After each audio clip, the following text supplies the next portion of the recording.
ರೂಪದಲ್ಲಿ ನಮ್ಮ ಹೋಲಿಕೆಗೆ ಸರಿಯಾಗಿ ಮನುಷ್ಯರನ್ನು ಉಂಟು ಮಾಡೋಣ. ಆಮೇಲೆ ನಮ್ಮ ಸ್ವರೂಪದಲ್ಲಿ, ಅಂದರೆ ದೇವರು ಒಬ್ಬರೇ ಇಲ್ಲ, ಅಲ್ಲಿ ತಂದೆಯಾದ ದೇವರು ಒಬ್ಬರೇ ಇಲ್ಲ. ತಂದೆಯಾದ ದೇವರು, ಯೇಸು ಕ್ರಿಸ್ತನು, ಪರಿಶುದ್ಧಾತ್ಮನು, 3 ಜನ ಇದ್ದಾರೆ. ಒಬ್ಬರಿಗಿಂತ ಹೆಚ್ಚಾಗಿದ್ದರೆ ನಾನು ಅಂತ ಬರಲ್ಲ, ನಾವು ಅಂತ ಬರ್ತಾರೆ. ಆರಂಭದಲ್ಲೇ ಪ್ರೇರೆ 3 ಜನ ತಂದೆ, ಮಗ, ಪರಿಶುದ್ಧಾತ್ಮರು ಇದ್ದಾರಂತ ನಮಗೆ ಸತ್ಯವೇದ ಗ್ರಂಥ ಹೇಳುತ್ತೆ. ಅನೇಕರು ಮಹಾಜ್ಞಾನಿಗಳಾಗ್ಬಿಟ್ಟು ಏನು ಮಾಡಿದ್ದಾರೆ, ಯೇಸು ಕ್ರಿಸ್ತನ ಒಬ್ಬನೇ ತ್ರಿಬಲ್ ಆಕ್ಟಿಂಗ್ ಮಾಡ್ತಾ ಇದ್ದಾನೆ. ಬ್ರಹ್ಮ, ವಿಷ್ಣು, ಮಹೇಶ್ವರ, ಆತನೇ ತ್ರಿಬಲ್ ಆಕ್ಟಿಂಗ್. ಏನು ನಟನೆ ಮಾಡುವಂಥದ್ದು ಏನು ಅವಶ್ಯಕತೆ ಇದೆ ಆತನಿಗೆ ಪ್ರೇರೆ? ಇಷ್ಟು ಸ್ಪಷ್ಟವಾಗಿ ನಮ್ಮ ಸ್ವರೂಪದಲ್ಲಿ ಅಂತ ಬರೆದಿದ್ರು. ನಮ್ಮ ಹೋಲಿಕೆಗೆ ಅಂದರೆ ಒಬ್ಬರಿಗಿಂತ ಹೆಚ್ಚಾಗಿದ್ರೆ, ಇದು ಚಿಕ್ಕ ಹುಡುಗನೂ ಗೊತ್ತು ಪ್ರೇರೆ. ನಮಗೆ ಗೊತ್ತಾಗ್ತಲ್ಲ ಅಂದರೆ ನಾವು ನಿಜವಾಗ್ಲೂ ಜ್ಞಾನವಂತರ ಅಥವಾ ಮೂಢರ ಅಂತ ನಮ್ಮನ್ನು ಪರಿಶೀಲನೆ ಮಾಡಿಕೊಂಡ್ರೆ ನ್ಯಾಯ ವಿಚಾರಣೆ ಗುರಿ ಆಗೋದಲ್ಲ ಪ್ರೇರೆ. ಆಮೇಲೆ ದೇವರು ನಮ್ಮ ಸ್ವರೂಪದಲ್ಲಿ ನಮ್ಮ ಹೋಲಿಕೆಗೆ ಸರಿಯಾಗಿ ಮನುಷ್ಯರನ್ನು ಉಂಟು ಮಾಡೋಣ. ಮಂಗನಿಂದ ಮಾನವ ಅಲ್ಲ. ಚಾರ್ಲಿಸ್ ಡಾರ್ವಿನ್ ಹೇಳಿದ ಹಾಗೆ ಮಂಗನಿಂದ ಮಾನವ ಅಲ್ಲ ನಮ್ಗೆ. ಅಥವಾ ಒಂದು ವೇಳೆ ಏನೋ ಕೋತಿ ಥರ ಆಡ್ತಾ ಇದೆ ಅಂದರೆ ನಮ್ಮ ಮನಸ್ಸು ಬೇಜಾರಾಗುತ್ತೆ. ಮತ್ತು ನಾವು ಮಂಗನಿಂದ ಮಾನವ ಅಂದರೆ ಅದು ಹೆಂಗೆ ಸೇರಿಸ್ಕೊಂಡಿರ್ತೇವೋ ಜ್ಞಾನಿಗಳು. ಅನೇಕರು ಹೇಳೋಂಥ ಮಾತು ಮಂಗನಿಂದ ಮಾನವ ಅಂತ. ಚಾರ್ಲಿಸ್ ಡಾರ್ವಿನ್ನೇ ಒಪ್ಕೊಂಡಿದ್ದಾನೆ ಬೇರೆ. ನಮ್ಮಲ್ಲಿರುವಂಥ ಎಲ್ಲ DNA ಒಂದೇ ತಾಯಿಯಿಂದ ಬಂದಿರುವಂಥದ್ದು ಅಂತ ಚಾರ್ಲಿಸ್ ಡಾರ್ವಿನ್ ಅವರು ಒಪ್ಕೊಂಡಿದ್ದಾರೆ. ಓಕೆನಾ?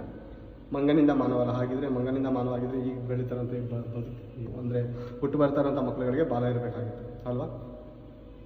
ಮಂಗನಿಂದ ಮಾನವಲ್ಲ. ಸ್ವತಃ ದೇವರು ತನ್ನ ಕೈಗಳಿಂದ ನಮ್ಮನ್ನು ರೂಪಿಸಿದ್ದಾನೆ.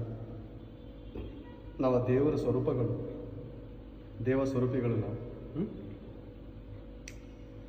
ಹೋಲಿಕೆಗೆ ಸರಿಯಾಗಿ ಮನುಷ್ಯರನ್ನು ಉಂಟು ಮಾಡೋಣ. ಅವರು ಸಮುದ್ರದಲ್ಲಿರುವ ಮೀನುಗಳ ಮೇಲೆಯೂ, ಅಂತರಿಕ್ಷದಲ್ಲಿ ಹಾರಾಡುವ ಪಕ್ಷಿಗಳ ಮೇಲೆಯೂ, ಪಶುಗಳ ಮೇಲೆಯೂ, ನೆಲದ ಮೇಲೆ ಹರಿದಾಡುವ ಎಲ್ಲ ಕ್ರಿಮಿಕೀಟಗಳ ಮೇಲೆಯೂ, ಎಲ್ಲ ಭೂಮಿಯ ಮೇಲೆಯೂ ದೊರೆತನ ಮಾಡಲಿ ಅಂದನು.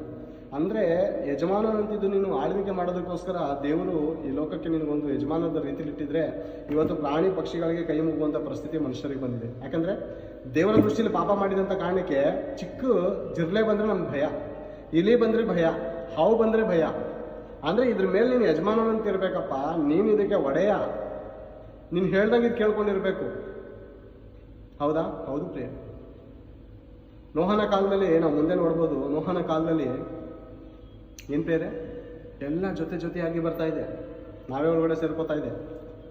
ಅಂದರೆ ಅವ್ರಿಗೆ ಕೇಡು ಮಾಡ್ತಾ ಇಲ್ವಾ? ಆ 8 ಜನಕ್ಕೆ ಗಂಡ ಹೆಂಡತಿ, 3 ಮಕ್ಕಳು, 3 ಜನಕ್ಕೆ ಸೊಸೆಯರು, ಹೆಣ್ಮಕ್ಳು. 8 ಜನಕ್ಕೆ ಕೇಳು ಮಾಡಲಿಲ್ಲ. ಅವು ಮಾಡಲಿಲ್ಲ. ಎಂತೆಂಥ ಭಯಂಕರವಾದ ಮೃಗಗಳಿರ್ಬೋದು, ಕೇಳು ಮಾಡಿಲ್ಲ. ಯಾಕೆ? ಆತನು ದೇವರಿಗೆ ಒಳಪಟ್ಟನು, ಆ ಪ್ರಾಣಿಗಳು ಆತನಿಗೆ ಒಳಪಟ್ಟವು. ಈ ದಿನ ಭಯ ನಮಗೆ, ಆತಂಕ. ಯಾಕೆ?